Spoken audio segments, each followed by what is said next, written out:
Hey, Raindrops. Yeah. So, as you know, my podcast, Reality with the King, is on tour.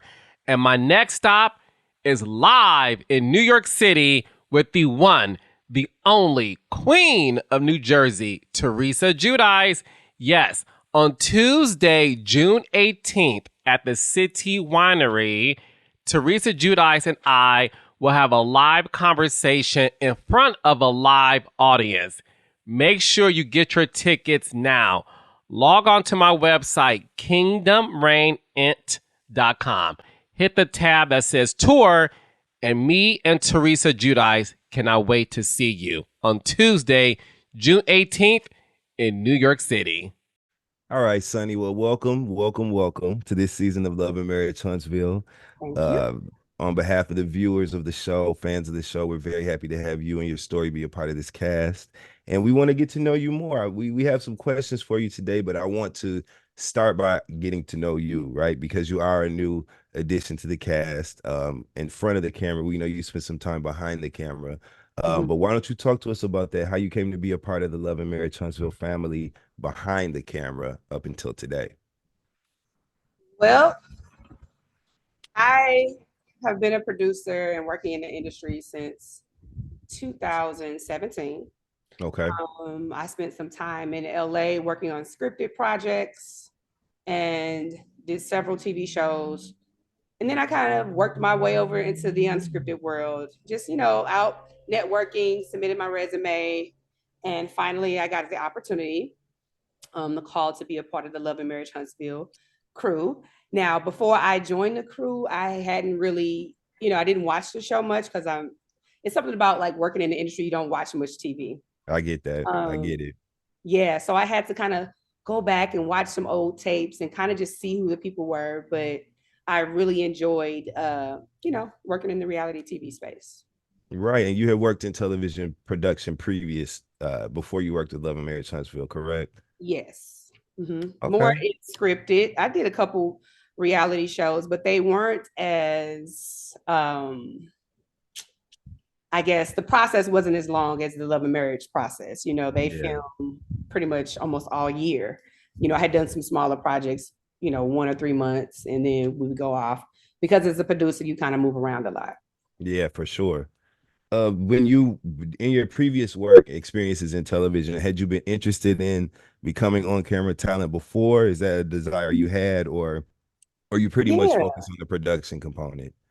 Well, my background, I was doing music. I was an artist a long time ago. Okay. Yeah, so I was in groups, I rock bands. I've done a lot in the entertainment space, and music actually was my background before television. Um, Okay. so I just chose to be behind the camera because, Hmm. it's one thing just about being like talent on air, but I'm a creative, and I Yeah. like having the being creative and being able to contribute to that. Yeah, for sure. What kind of music do you make, Sonny? I don't make music anymore, Okay. but I've made all kinds of music. I mean, I was in a girl group, which, we almost had a record deal a long time ago. I've done a little bit of it all. I've done rock music, rap, Yeah. but that was my history. I love entertainment. So Okay. being on camera is not anything that I'm shy to. We had a reality show deal back in 2016, but it didn't air. We had Yeah. a deal with BT. So you know how that goes. I could do well either, behind or in front of it. It is what it Okay. is. Okay. So now that you are in front of the camera, right, as part of the cast of Love and Marriage Huntsville, which we know this cast has many, many deep ties that go back far and far beyond the initial episodes of Love and Marriage Huntsville. What has your experience been like kind of gelling with the cast or integrating into the cast? How has that been for you, Sonny? Well, considering the circumstances, Hmm. it's not the idea scenario for me to come in, Okay. uh, kind of being this person who's being side eyed by everybody, right? Um, it'd be different if I was just coming in and just, hey, on an even keel with everybody. So it Yeah. hasn't been the easiest scenario. However, I have really tough skin, and I'm not a person who takes things to heart. Yeah. I'm not sensitive when it comes to like people having their opinions. So I always liked the cast, even when I was producing them, and I still like them all now. Yeah. So it's definitely a little bit different though. Yeah, I wonder what your experience has been like because, as you did say, this has been a different sort of introduction to this friend group that we've seen with you, but it's an introduction nonetheless. And so I just wonder what the reception had been like outside of maybe the way that you entered into the show, just as a part of this friend group, what that had been like for you, with some of the cast members. But it looks like it's been heavily impacted upon by the circumstances. So let's dive right into that, right? Let's just get into it. Mhm. We know that you have been, first of all, I want to open that by saying this is a safe space for you. This is not take down Sunny conversation. I really am interested in getting your perspective, hearing your POV, because it's something that we've had limited access to up until this point. And I feel like you deserve to have your say and let us know things from your perspective. So I just want you to know that. We were introduced to you on camera as the wife of cast member Destiny Payton's ex-partner Moses. And it was a shock to viewers because there would seem to be an overlap of some sort in the relationships. And also we were informed that you were actually working closely with Destiny as her assigned producer on the series. So before we get into what has happened now, right? Let's talk about your time working with Destiny on the show. What was your experience like working with her as her producer? How close were you guys when you worked with her? And what was the connection like between you and Destiny during your time as her producer on Love and Marriage Huntsville? I'll say that Destiny is a down to earth person. When she requested me to be her producer, I understood why, because I'm also pretty down to earth, easy to talk to. I will say that, she was kind of deemed difficult to work with from the rest of the team, Mm, in terms of like letting people in, sharing her story. Um, okay. at the time, we all believed that she was under some type of restraints with sharing her story with her ex-husband. So, I found myself oftentimes just really trying to, even fight with the team, like, hey, she does have a story to tell. I'm trying to get it, but it was Mm-hmm. never, it was always kind of like guarded because I guess she had certain legal situations to where she couldn't speak. I don't know. Okay. Um, she gravitated toward me very quickly. She actually chose me to be her producer. I think because I was relatable. Okay. And I liked Destiny. She wasn't a person whom I thought was like, oh, but I also knew she was kind of that girl who kind of had a tune, and would get, kind of snappy with people at times. But I could handle that because, like I said, I have thicker skin. So Okay. working for her was just challenging just because she was deemed a difficult one to work with. So, it was just like kind of pulling teeth sometimes, just trying to get her to open up more, to show her story because everybody kept saying, she ain't got story, she ain't got story. So, yeah, it was not easy in that aspect of my job, Okay. but she was down to earth. Okay, and I remember in tonight's episode, I noticed you said that you had poured into Destiny during your time as her producer off camera, and you even mentioned that you had helped pay for some things. So let's dig a little bit more into that statement specifically. Like, what kind Mhm. of ways can you identify that you poured into her? Yeah. So I felt sorry for Destiny because she was one who often shared the like sadder parts of her story, right? Okay. She had a lot going on at the time. She was claiming domestic violence at that time. I saw that her business was failing at the time. It was so many things that was just like crumbling in her life. And me, I'm naturally a person who speaks life into people. I naturally help people because that's just who I am. So like, there was a time when I got her booked for the Monica show. And I had also Hmm. got Mel booked for the Monica show because I was like, I'm a producer, I'm trying to create story, right? I'm like, this could help these girls. This would also be good for the story. Okay. And so Because at the time there was a rift there in was a the rift between their relationship. relationship, and they were also heavily pursuing music, throughout the show. Yes. So I was like, okay, well, I got connections in music and I have connections here in St. Louis. I could get them to open up for anybody that comes to St. Louis. So I was like, the Monica show. I thought it would be a great opportunity. And I wanted to get the crew and the cameras here in St. Louis. I'm not gonna lie to you. Yeah. So in the process of that, she couldn't afford to get dancers. She couldn't afford to make sure things would run smoothly so she could have a good show. And I didn't want her to look crazy performing in front of St. Louis, because St. Louis is the type of crowd that will boo you. Yeah. So I put her with some dancers, you know what I mean? And because I knew Mel was coming with her A game. I knew she was coming with dancers, outfits, and everything like that. So I helped to get the dancers for her, got her makeup done, because she didn't have any of those things planned. I didn't want her to look like a fool in front of St. Louis. And, this was something that was big for both of them. Mm-hmm. So I just wanted to make sure she was doing, that was how, I consider myself pointed to her, because I paid for things I didn't have to pay for. But it was just because I felt like she didn't have many resources at that time to do anything. So. Okay, so you basically covered a bulk of the production costs for her live performance at the Monica concert then.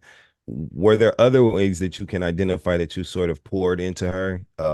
Because you mentioned that on the show that you poured into her, and specifically, you mentioned that you helped her pay for some things. But what other ways did you pour into her? Because for the fans, I think that it's a little unclear exactly what like your personal relationship was with Destiny, and details like that kind of sort of add clarity to help everybody just understand the progression and the timeline of events. So were there other ways that you do feel like you poured into Destiny, or was your relationship kind of clearly defined in a professional way?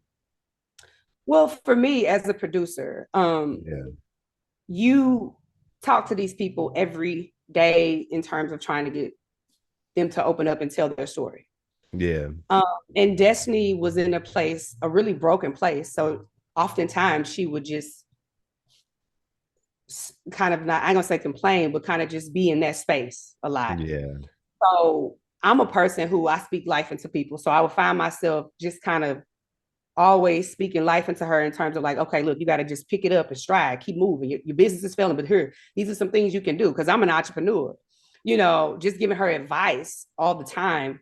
And to the point where she even asked me to help her manage Madani. And I was just like, this is, the lines were always, I think, for her, very blurred, because I remember when I got her booked for the Monica show, she was so upset with me when she found out that Mel was also booked. Like, she literally stopped talking to me. And I was just like, girl, I'm doing my job. Like, why are you helping Mel? And I'm like, because I like Mel. And I'm also a producer that works for her too.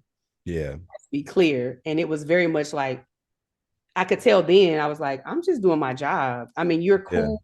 Yeah. And we talk, but I'm only here to do my job. You know that, right? So I think that from the very jump, I saw that she was like very much in her feelings on how I was talking to other cast members, but I'm like, I like them too. I'm not your friend just giving you advice. I'm your producer. Yeah. And so, early on, I knew that she was taking things personal in a way that was uncomfortable. Were you exclusively assigned to Destiny during your time working on Love and Marriage Huntsville, or were you assigned to produce some of the other talent there as well? Yeah, so initially I was assigned to work with Tiffany. Okay. And it was great working with Tiffany. She's a very open book. You guys saw how she was on camera. She was definitely that way off camera too. She would share her story. She's very cool. And then when Destiny requested me, you kind of work with your person like more on a daily, but you work with all of them at some point. Like, there's times when you're directing scenes and you talk to all the cast. So at some point, even though you're this person's producer, you work with everyone to a capacity. So, and we noticed that because Kimmy was saying how you have been instrumental in, making things easier for her during a really difficult time on the show. We noticed that she did say that in the episode tonight. Like when we found out that Kimmy had breast cancer. We stopped, we broke down, we started praying and crying together. Mm-hmm. You know, I went out my way to buy medicine, pills, water, alkaline water, delivered it to her house. These were things that I did off camera. That's just the type of person I am.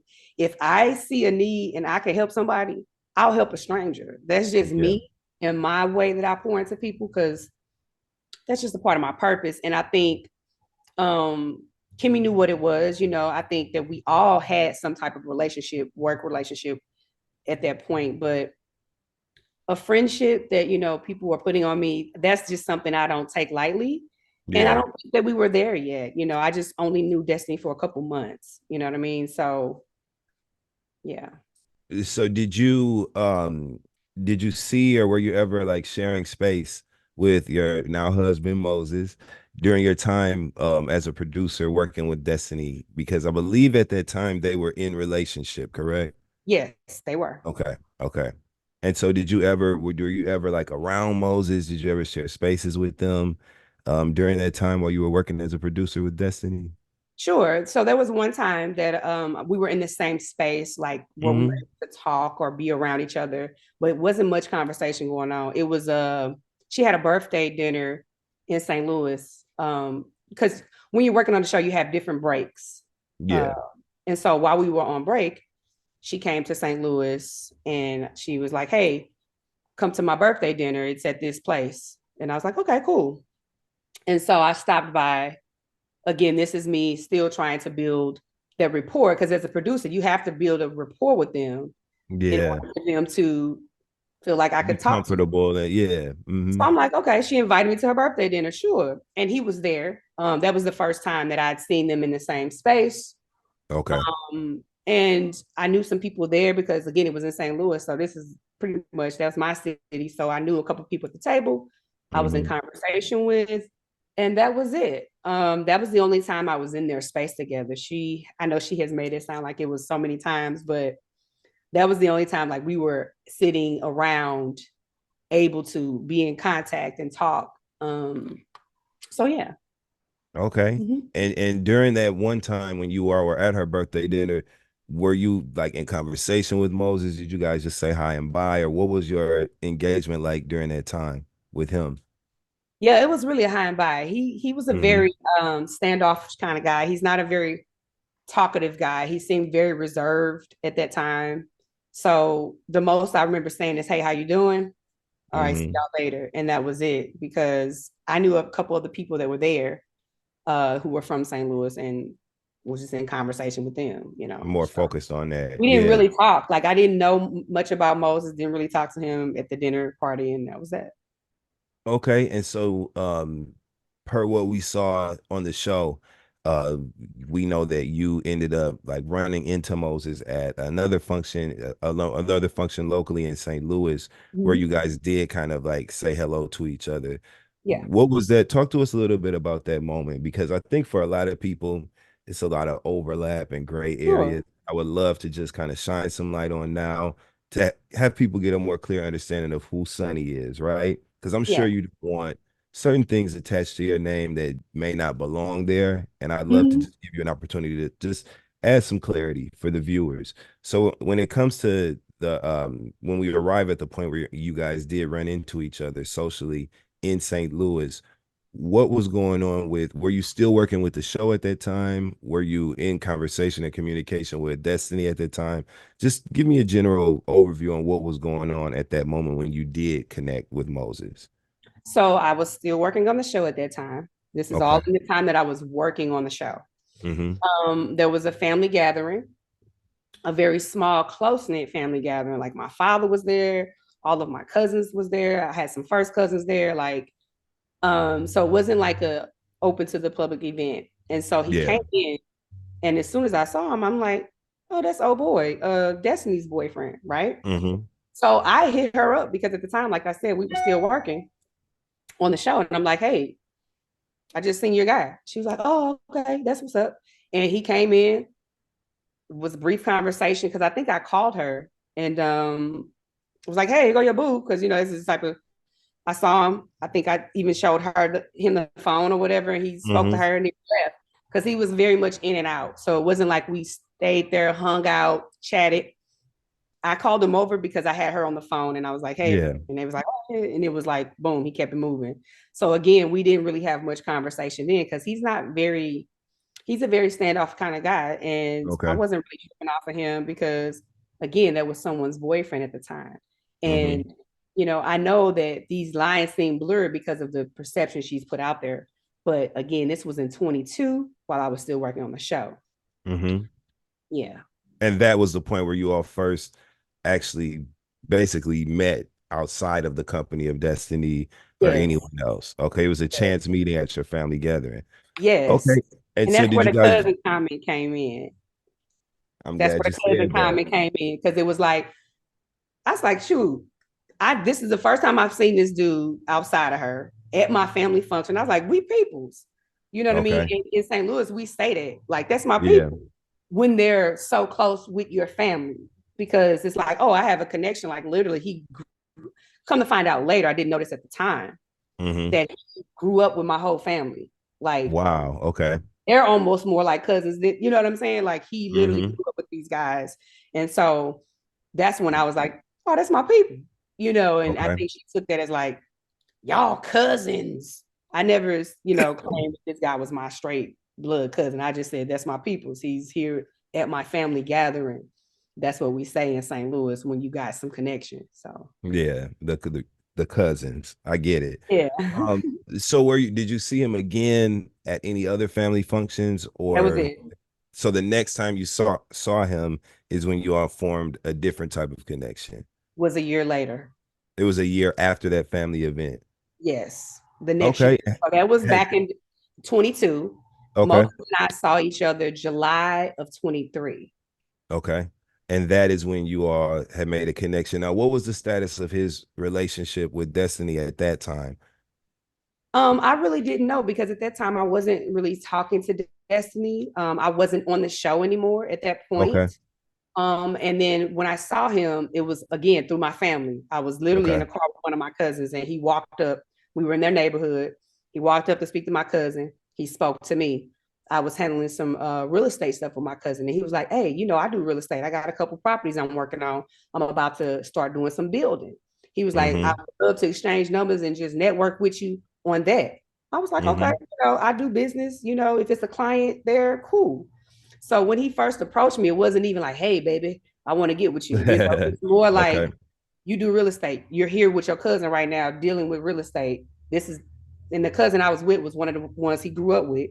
Mm-hmm. So that's when he got my number. That was in July. So it wasn't like it was even a dating thing at that point. So I didn't say, "Hey, are you with Destiny anymore?" And at Mm-hmm. that point, Destiny and I weren't talking on a regular basis. Um, Because you are no longer working together in the capacity of talent and producer, correct? Correct. She Yeah. had she had texted me a few times. There was a Mm-hmm. few times she texted me, like my birthday was in July. So she had texted me, Mm-hmm. "Hey, happy birthday." I was like, "Thank you." So we had a little bit of transaction there. At that point, I don't think she was back on the show. I think she might have been trying to get back on the show or not on the show either.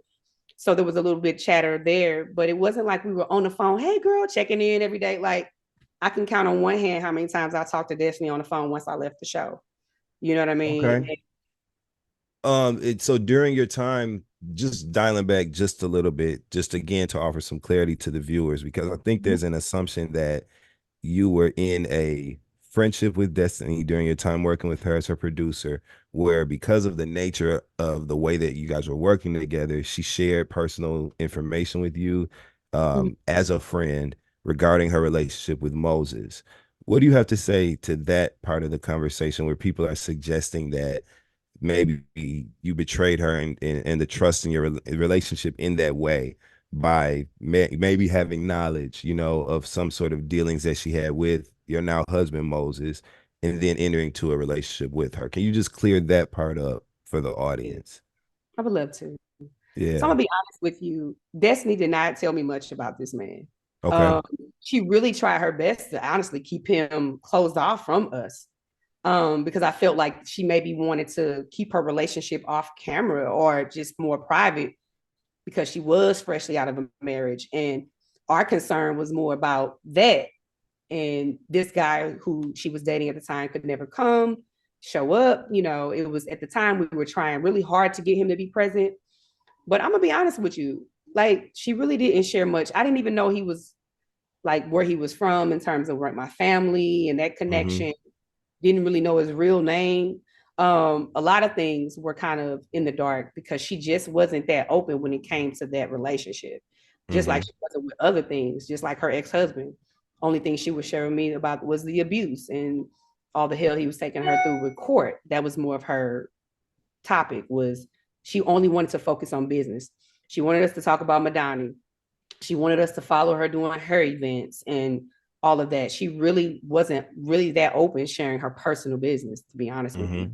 And that was one of the problems that was before me, that the producers were saying. Like my superiors were saying she won't share none of her personal story. And it's not like she was just sharing personal stuff with me, like exclusively me. She's sharing all this special stuff. That just wasn't the case.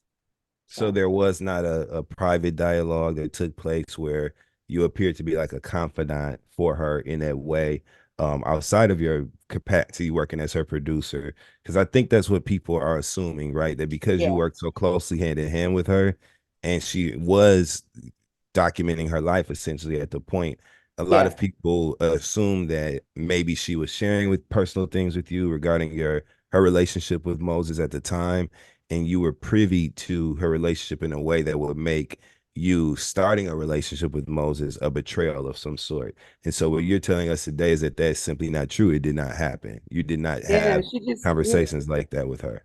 She just didn't really share much about her personal business, really. Like her relationship with her ex-husband, her relationship with her current boyfriend. The most Destiny was talking about was what was going on with Madani. Her and Mel at that time were beefing like crazy. So that was always something that was talked about. And she really wanted us to focus more on her business. So that's really where she would share, like, hey, get them to talk about this. I want to talk about this. I don't want to talk about that. So she was very closed off, rightfully so, because the girl had just went through a divorce. So I don't think she should have been as open, with her personal stuff if she wasn't going to be open about those things.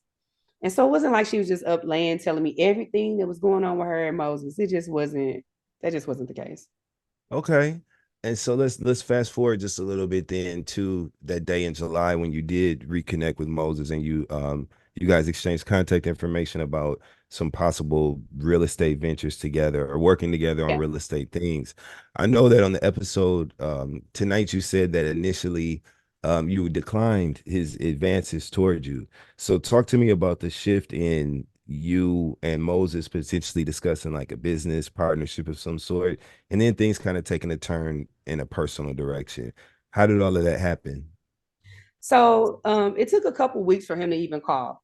Okay. So by this time we're in August. He called a couple times like, hey, I got some stuff going on. Maybe I can run it past you. And he was like, but I like to talk to you in person. And so I was just like, well, whatever you got to talk to me about, you can talk to me about it on the phone. Because at that time I didn't know what the relationship status was. So I was just like, but I could tell, his tone was different. And he was like, nah, it's really important. I want to talk to you in person. I promise you I don't know crazy stuff. It's just something really important I need to talk to you about. And I was like, hesitant, but I was like, okay, well, we can meet up. He was like, well, I can, pick you up. I was like, no, I don't let guys pick me up. But what we can do is meet at this restaurant here. I'll give you a location and I'll meet you there. And so when I met him, I was dressed down because I could dress up. I got a t-shirt on, some loose shorts. I ain't got no makeup on. I'm just like, okay, if we come to talk about business or something, let's talk. Because I'm just like, okay. And then that's when he was like, I'm not gonna lie to you. I've been watching you for a while. I think that me and you could do some stuff together. I mean, you business minded like me. I just, we from the same place. I know your people. I'm just interested in you in a different way. And I was like, how did that make you feel in that moment? Because that was a revelation, right? Yes. Initially you thought that you guys were going to be working together. So when he made that sort of advance towards you, where was your mind at in that moment? I was like, oh no, I'm cool. I told him it. And I wasn't Okay. nice about it because I can be very cold faced. I know how to flip a friendships around with men because I've been in the space of men a lot. So I was just like, Yeah. oh, I'm cool. Honestly, I'm not going to lie to you. I thought they would set me up for a storyline. And I asked him that. I said, wait a minute. Did Destiny set you up for this? Because why are you coming to Mm-hmm. me like that? He was like, no, no, no, I would never do no stuff like that. I really, really like you. I'm like, oh no, I'm cool. I said, it just don't seem right. I mean, you coming at me out the blue. I thought we was coming to talk about business. Now you talking Mm-hmm. about something else. I didn't know the status of the relationship. So I was definitely giving him the side eye. I was like, nah, I'm cool. Mm-hmm. He was like, for real? You gonna reject me? I'm like, yeah, I'm cool. I see you Mm-hmm. later. Mm-hmm. And he was like, can you give me a hug? I was like, no, nah, I'll give you a little dap though. So I Okay. just kind of kept it, real stone face because I was really thinking it was a setup. I ain't Now, gonna why would you did something happen that was maybe a negative end or a negative was the end of your communication with Destiny after you stopped working as her producer, right? Was that like a negative split, or was it just because you all were no longer working together, the communication just naturally kind of waned off and you just stopped well, talking as frequently? no, it wasn't a negative thing. I was just Mm-hmm. really busy. Like I do real estate for real. I'm rehabbing 4 or 5 houses. Like Mm-hmm. she would call sometimes, I just wouldn't be available. The Mm-hmm. first time she reached out, and I always be like, I'll hit you back later, girl, and just never got around to it because like the show is I love the show, but when I'm not on the show, I'm busy in Doing other things, yeah. my job, my career. And so it's not nothing negative happened. It just kind of time, and when we did talk, it was always about the show. And so that wasn't the thing to talk about at the time. So Yeah. nothing negative happened between Destiny and I. I just knew she wasn't on the show anymore. So I was thinking, okay, maybe this is her plot to get back on the show. Come with some Okay. storyline. That's just me thinking like a producer. You know what I'm Yeah, yeah, yeah, saying? yeah. Like, Because you know why how is that her works. boyfriend, ex-boyfriend, boyfriend, or whatever, come to me? Okay, so man, I have so many questions, but I'm gonna try to just keep it, condensed. So when you okay, so you initially rejected Moses's his advance towards you, correct? So talk to me about what kind of made the tide shift. Did you guys like continue talking after that initial meetup? What made you go? Because I remember you also said that initially you rejected his advances, but then you turned to prayer and you asked God to clarify for you if this was your husband. So talk to me about the pivot from this is not an option to let me seek, divine counsel to see if this is an option for me. What made the pivot take place for you, Sunny?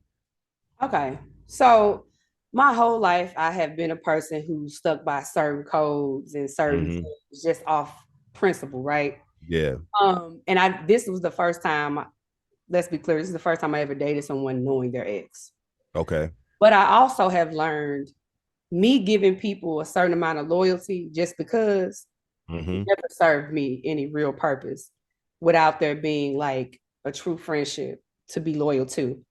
And I have Mm-hmm. just gotten to a space in life where instead of always putting other people first, being loyal to this person and not doing things because of this person, I said, you know what? What if this is a blessing that I might be blocking? Like, what if this is the person that I might supposed to be my husband, but I'm just standing on principle just because I know his ex-girlfriend.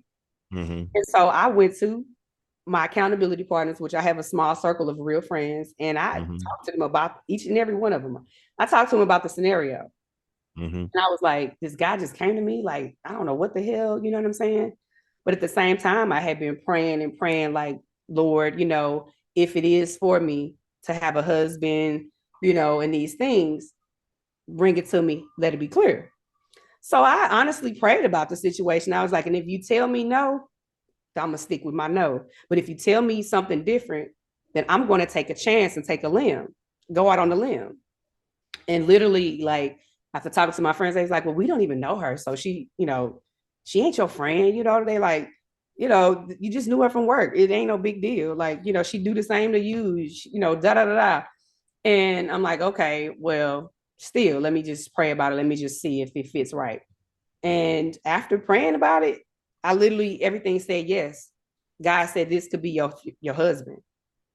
And I was just like, whoa, it was very clear to me. I go to the Father about a lot of decisions that I make, even Mm-hmm. though I knew that there would be some ridicule behind this situation. I chose to listen to my heart and my gut. So when you say that you chose yourself, right? Which that actually makes a lot of sense based on that, what you just shared with us. You sought counsel from people who you knew and trusted, and you really looked at the realities of your connection to destiny. One question that I do have is when it comes to like making the choice of, like you said, blind loyalty or just being principled in that way. I move by the code too. I'm from Flint, Michigan. So I know about, it's just a certain way that you have to move out here, when it comes to integrity and being principled and who you are. Mhm. What was it that, were there things that you saw or experienced during your time working closely with Destiny that influenced your choice to maybe not be her friend, or it influenced your choice to say, well, I'm not going to stand on being principled as I normally would? Because I feel like that's what you're saying. Normally, this is not a relationship that you would have pursued because of the connection that you all had, which was his ex. Was your decision to pursue the relationship influenced by anything that you saw or experienced during your time with Destiny? And if so, would you share that with us? That is such a great question. And yes, there was so Okay. many things that I saw. And this is, I really hate to like bash a person, right? But I also am a person, I can read people really quickly. It don't Okay. take me long to be in a room with you and know your personality, know your flaws, know things that I don't rock with, Yeah. know the things that I connect with, because that's just who I am. And I'm a producer. So I can read the room and read the people well. Very early on, I saw how she moved with people who she called friend. Male, for Okay. example, she would, you know, I didn't know the full extent for their relationship because I wasn't there at some of the times, I guess, when they were really, really close. But I was Okay. there doing the breakout. Mm-hmm. And I judge friendship too, even when you break up, right? How do you Yeah. handle a person when you break up? When someone is so quick to spread the bad things that this person done about who she slept with, how terrible a person she is, literally Mm. like giving me people to call who could bash her. When Mm. I saw her handle Mel like that, knowing that she had told me Mel had given her money and been there for her, and the same token was there for her and this and that. I'm thinking like, why would I be so quick to call you my friend? And this girl has done things that most friends don't do. I don't know nobody going around handing out $5,000 and helping people pay bills and calling you every day, checking in. And so the way she handled that friendship, I took heed to that. I'm like, Mm-hmm. you would do me the same way. If we Mm-hmm. get into it, what's gonna be the difference from somebody who has been your friend for however many years? I've only known you for a few months. And yet you telling me all the dirt you can on this girl. And I don't even know you like that. Yeah. So I just don't, I'm not that naive. I look at everything for what it is. And when I saw how she would handle that person just because they wasn't cool no more for whatever reason, see, I don't do that. If we fall out, I ain't finna go around and bash and spread all your dirt just because I don't like you no more. I can still wish you well. You know what I'm saying? I'm not gonna sit here and tell all Destiny dirt or the little dirt I do know, because guess what? I still wish you well. But when I saw that, I'm just like, I don't need no more iffy friends in my life. The people that I'm rocking with 20 years, we solid. And that definitely played a part because I was just like, what kind of friend am I really missing out on? You know what I'm saying? And I'm gonna be honest with you. Destiny's a cool girl, but I never seen her pour into nobody else. I've Mm-hmm. always seen her just kind of be the person waiting to receive something. I've seen certain other people pour into people. I see Mel pouring into her friends and sharing her Mm-hmm. platform and bringing opportunities. But I didn't see that. I don't need no more people that ain't pouring into my cup because I pour in the cups. Yeah. I'm looking for some refills. That is funny. I guess, okay, so I'm trying to ask the questions in a way that does not, this is not about bashing anyone else, as you said, and this is not also about speaking negatively about something that is beautiful for you. This is your relationship, your marriage, your family at this point. And so I don't want to focus on elements of it that may not be, as positive, but just again to kind of clear the air, you know, for the viewers, and that we can now understand you and connect with you, right? Since you're a part Mhm. of this cast now. Yeah. So when you said on when you were at Carlos King's live podcast show, which I hope everybody gets their tickets to his upcoming shows as well. But when you're at the live podcast show, you said that, and Carlos mentioned that Moses didn't show up at the reunion with Destiny when they were dating. You mentioned that I think the quote was something like, "You show up for the ones you need to show up for," or something like that. Yeah. What did that mean, Sunny? What did you mean when you said that? Um, I ain't gonna lie, that podcast had me on one because I don't really like people coming for me, you know what I'm saying? Because I really ain't Yeah, that girl, but I also ain't the one to be played with. yeah. And so what it meant was the moment that I did start dating Moses, he was speaking marriage into our future. He was saying, "You're my wife. I want a family with you." It was never no, "Oh, we just messing around, just be messing around." And so he saw those things that he needed to see in me, right? And I saw those things I needed to see in him. So he knew very early that I was his wife. I mean, we dated for a few months, right? Not even 6 months before we became married, Husband and wife. Yeah. right? So, and I do know I'm who I am, you know, in life. Besides being a producer, I know who I am, and so he clearly knew who I was, and so that's what I meant. Like, not no shade on that situation, but if they dated on and off for 15 years, let's think about that. There was never any, like, they could have been got married. They both was married at some point within them 15 years, right? They both had that opportunity. So I feel like it don't take a man that long to know if he really wants somebody. So he showed up for the one he wanted to show up for. That's exactly what I meant. Okay. And so to just to add again clarity, that's the theme of this conversation, huh? So just to add clarity, now we were under the impression that Destiny and Moses had a long-standing friendship. They knew each other from back in the day for 15 years. They were dating on and off during that 15-year period. We were under the impression that they were friends, and then there was a transition later on into their relationship. I didn't know they had a previous dating history prior to the friendship. That's really my husband's story to tell, but I Mhm. only know what he has told me, right? Because Okay. I wasn't there doing a 15-year relationship. But I will say that it was more than friendship from jump. Okay. And it Got didn't it. from jump. So yeah, they were doing what grown folks do from the jump. Okay. Um, what was it that made you and Moses decide to just get married and not necessarily have an engagement or spend more time as boyfriend and girlfriend, but make the transition into husband and wife? What influenced that decision for you guys? You know, as an adult, you know, you get Mhm. to a point where you've been in and out of relationships. You know, he had been in a marriage before. You get to a space where you know what you want. Like, there's no confusion. You know, we have similar goals. Our goals lined up. Um, our spiritual lives lined up. Our personalities lined up. We both didn't have any children. And then the closeness of our family, once I really Yeah, started to see how close he was with my family, that lined up. You know, the closer I got with my cousins, the closer he was around. It was just like, it just made sense. yeah, He really is my person, and we really were just a good fit. Like, we like the same things, you know, we do the same things. It was just like the moment that we decided to commit, we were together every day. It was just like mhm. something that just happened, really Organically. organically. Like, from the time we got into a committed relationship, we were together every day. And we've So been, why is Letitia calling your behavior trifling?